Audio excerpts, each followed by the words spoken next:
જય માતાજી મિત્રો, હું છું આપનો માનવ ગ્રુપ ચેરમેન મનુભાઈ ડાંગર. મિત્રો, આજે ખાસ વાત કરવાની છે તમારી બધા સાથે.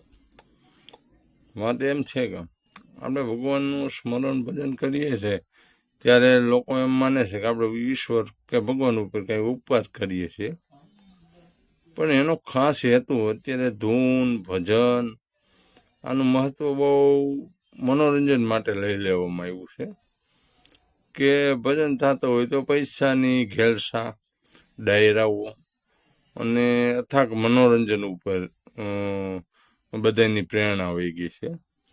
તો ખાસ આધ્યાત્મનો ધ્યેય એવો નથી હોતો. ઈશ્વરનું ભજન એટલા માટે કરવામાં આવે છે કે ભજનથી તમારા હજારો જન્મારા છે એ જાગૃત થાય છે, તમને જાણવા મળે છે.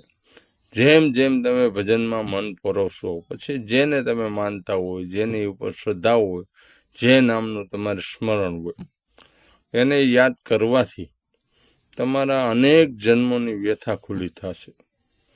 એટલે તમારા કર્મોની પરિસ્થિતિ તમારી નજર સામે આવશે કે મનુષ્ય દેહ ધારણ કર્યો, ક્યાં ક્યાં ભૂલો કરી છે, કેવા કર્મ કર્યા છે. ભૂલોને કારણે પાપકર્મ થયાથી દુઃખ ભોગવીએ છીએ અને સાદ કર્મ કરવાથી સુખ ભોગવીએ છીએ. આની હજારો જન્મોની જાણ થતા જાય.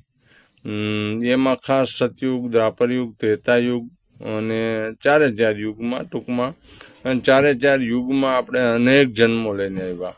ઈશ્વર ભગવાન રામ, કૃષ્ણ, પરમહંસો, મહાત્માઓ, સાધુઓ અને જ્ઞાની પુરુષો, આધ્યાત્મિક પુરુષો અને અસુરી વૃત્તિવાળા પુરુષો, આ બધા સાથે આપણે ઉછરીને મોટા થયા છીએ.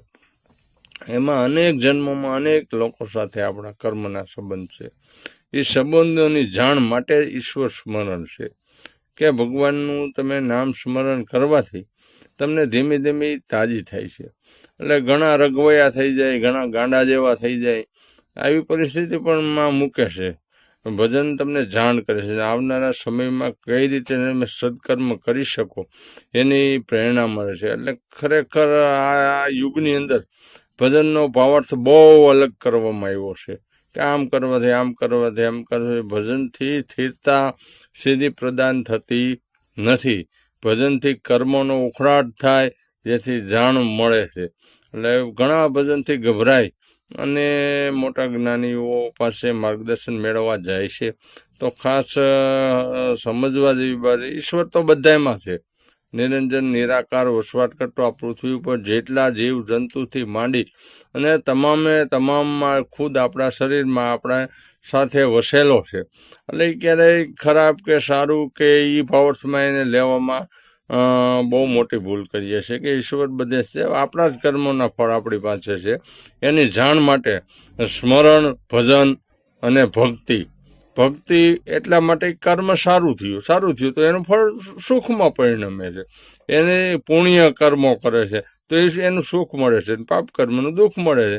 એટલે બચવા માટે ખાસ અત્યારે જે ડાયરાના માધ્યમો શરૂ થયા છે, ઘણા એવા માધ્યમો શરૂ થયા છે, જેના કારણે માણસ અમુક એવા માહોલમાં જઈને વિચલિત થઈ જાય કે આ ભજન કરનારા આવું કરે છે, ફલાણા આવું કરે છે, પણ એ એના પોતપોતાનું કર્મ છે.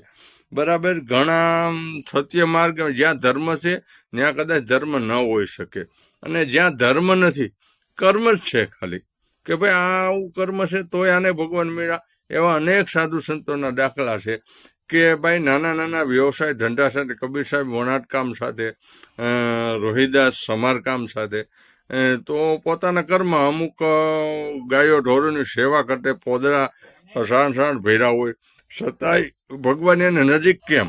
તો એનું મુખ્ય કારણ જ આ છે કે ભજનનો અત્યારે ભાવાર્થ અલગ થયો છે કે ડાયરો હોય, માહોલ હોય, ત્યાં મહાત્માના બધા ભજન હાલતા હોય.